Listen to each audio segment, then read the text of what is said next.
So this game is either dead before release or Processor Studio doesn't give a single fuck, and both possibilities are very, very sad. Case number TBA2024, name Osiris. Let's hear the defending statement of the developer. Osiris is a roguelike dark fantasy game that tells the story of a demigod who wants to escape the Egyptian underworld to save his beloved woman, who was doomed to lose her soul forever. Well, let's shine Emperor's light on this title, shall we? This is a tough one, my dear battle brothers and sisters. The thing is, I have been given the game key by the developer through the keymailer, for which I would like to thank both of the companies.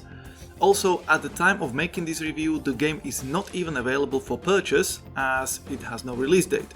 So if I am only playing alpha build, I understand there will be issues. And originally I didn't even want to make a review in the first place, not to discourage the solo developer or showcase a game that is not done yet. But the more I looked into this project, the more I got the feeling the developer himself doesn't really care, and most likely this is the final product. So for better or worse, here is my review. And if by a miracle the game gets fixed at some point, keep an eye on the pinned comment below this video, where I will happily eat my words later on. Now let's get into it. Graphics of this game are comparable to a transport ship that someone tried to masquerade as a battlecruiser. From distance it looks formidable, but once you get close enough, it all falls apart. To illustrate my point, please see Exhibit A, the graphical settings. There are literally none. This is an option menu I would expect in a game with pixel art graphics, not a game made in Unreal Engine. Funnily enough, the game has a ray tracing option that I turned on for your amusement, and as per Exhibit B, this is how it looks like. Now, I am going to give it the benefit of a doubt that this is happening only because I have just GeForce RTX 2070. But after browsing game's Steam page and some community comments from other people who got their free keys, this looks like one unoptimized mess that some people can't even run properly. Also, these comments have been sitting there since 2022 with not a single developer's comment underneath. So this game is either dead before release or Processor Studio doesn't give a single fuck, and both possibilities are very, very sad. The music is about the only thing I like in this game.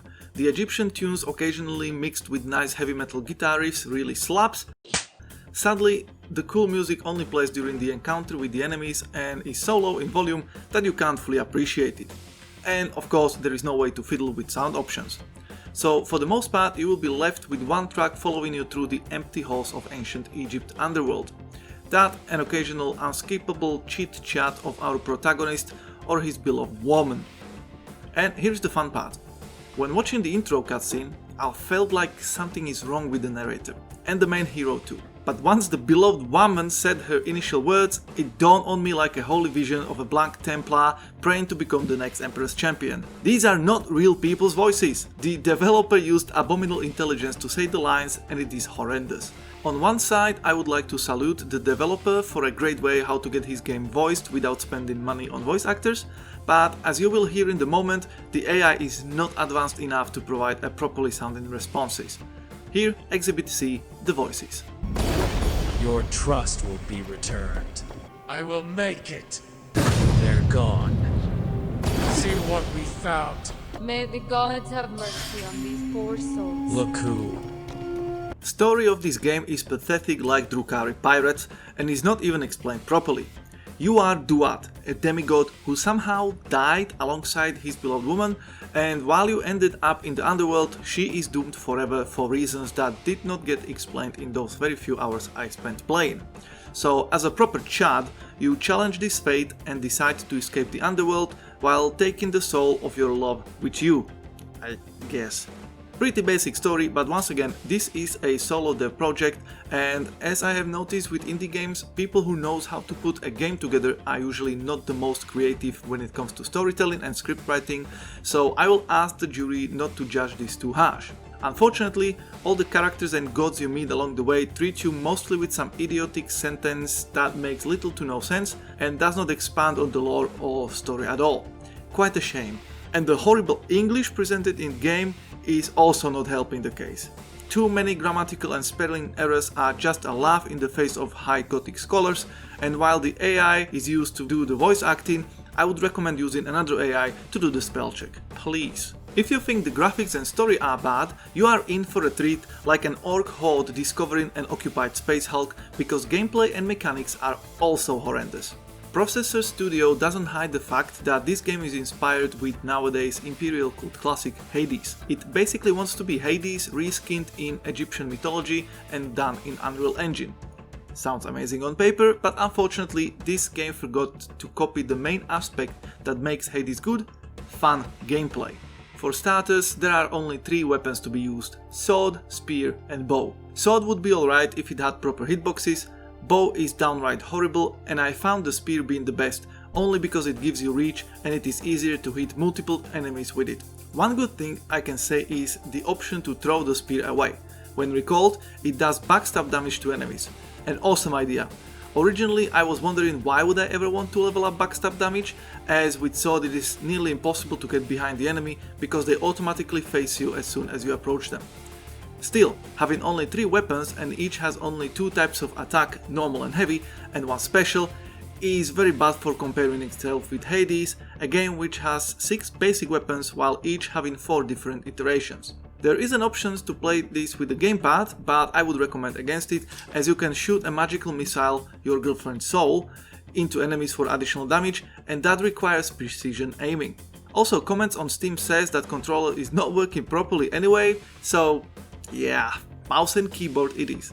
And don't worry, you can't rebind the keys either. All this is made more painful, coupled with awful hitboxes in this game that are more off than Eldari thinking they are still having any authority left in the galaxy. There is only a handful of enemies in each level, their AI is stupid, they often get stuck on the environment, and they all are so slow and boring that playing the game feels like a chore. Each arena has 3 to 4 waves of anything between 3 to 8 enemies. Most of them just walk around and doesn't even notice you unless you get close. They get stunned each time you hit them, so overall fighting feels like clunkily hitting piñata bags. I don't have footage, but later on you get enemies with 2 health bars, and while they are on their first one, they can't be stunned. That makes for annoying combat because they just become these even bigger damage sponges with badly telegraphed attacks that aims at you until the very last nanosecond that the attack is launched, so dodging them is quite hard. Until you destroy their yellow health bar. Once they reach the usual orange one, they become stun-locked piñatas once again. This, combined with unsatisfactory clunky weapons and empty same looking levels, feels so daft and boring that during recording of this footage I was catching myself often looking at the secondary monitor to see how many minutes I have, because I just wanted to turn this snooze fest off already.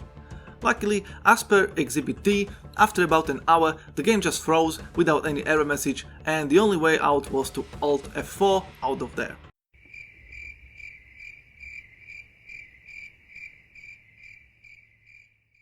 And I do not intend to get back, at least not until Osiris is officially released. I hoped that at least the progression system will make this roguelite a bit more bearable, but I have to let you all down once again. There is so much clutter currency, as if the game was trying to rival Path of Exile. You need green gems for weapon upgrades, yellow angts to purchase weapons and unlock more permanent buffs, you need gold to buy these permanent buffs, then you need some scarabs.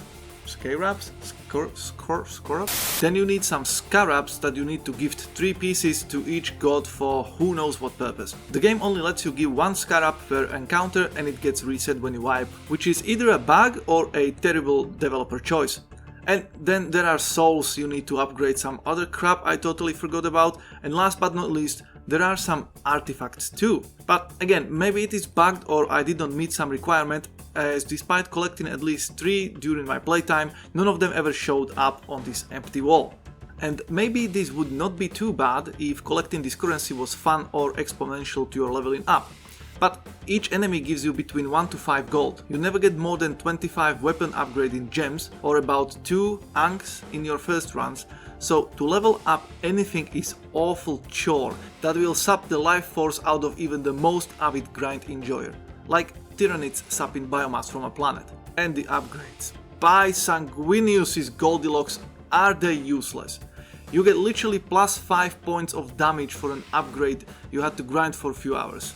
And while the in-game upgrades do sound fancy, like increase your damage by 30 or 60%, not only each new act doubles the amount of enemy health, also math seems to be something of a weak point of Processor Studio. I have noticed doing 25 points of damage to enemies in Act 1, and after getting plus 50% damage increase in Act 2, I was only doing 30 points of damage. Something isn't right there, innit go? And random blessings you get from the gods along each run, they are nothing special. Some of them I don't even understand, like sadness debuff? I have no clue what it does to the enemies, I just know it sounds ridiculous. Other buffs are straightforward, but they are so weak, and each new level enhancements them so little, it is still a big chore to plow through these mostly empty pre-rendered arenas. Yes, my dear battle brothers and sisters, this game is in shambles. Speaking of which, the bugs. The bugs! Not those bugs though, although they might have made this game fun somehow. The first time I ran the game, the NPCs in the hub forgot to spawn as per Exhibit E. Every time you get a blessing, your character says some sentence that sounds as if it was translated from English to Swahili, to Swedish, to Korean, then back to English, and despite the prompt on the screen saying press E to continue, the talk locks you out of game and pressing E does nothing. You just have to wait anything between 3 to 10 seconds until the text disappears and you can play the game again. And that is for every text that appears in game. The way these stone cubes disappear is also a visual bug. Hitboxes of these orbs during the Act 1 boss fight are ridiculous, and the issue that made me quit the game this early is that second act is so bugged that your character can oftentimes attack only downwards. Look closely at this footage that I present as Exhibit F. No, I am not that bad at video games, I am literally unable to point the way I want my attack to go. Well, I think enough has been said, so for each of you enjoying this shitshow of a review this far, I would like to thank you for your valuable time, and now let's finish this trial with a proper verdict. My dear battle brothers and sisters, after over 2 hours of gameplay, I proclaim Osiris in the state of it is right now a heresy, and as such it should be airlocked into space and any record of it stricken from the archives forever. From visual glitches through bad English, horrible AI voice acting, down to clunky, boring combat, snail-paced progressing and lack of balancing, Processor Studio should not be publicizing this game anytime now and rather focus on fixing this mess as soon as possible. As usual with indie games, I am more than happy to help ironing out issues by providing a spell check, details on issues and how to tackle them, fix the AI voice acting and so on. If the developer messages or emails me, I am more than happy to help and I would not ask for any monetary compensation, because having a good game on my hands would be enough. Thus, keep an eye on pinned comment below in case of further development in this case. But as of now, stay the fuck away from this, for the love of Vulcan, and go play Hades. With that, once again I would like to thank you for being part of this trial, and I will see you at the next ruling. For the Emperor!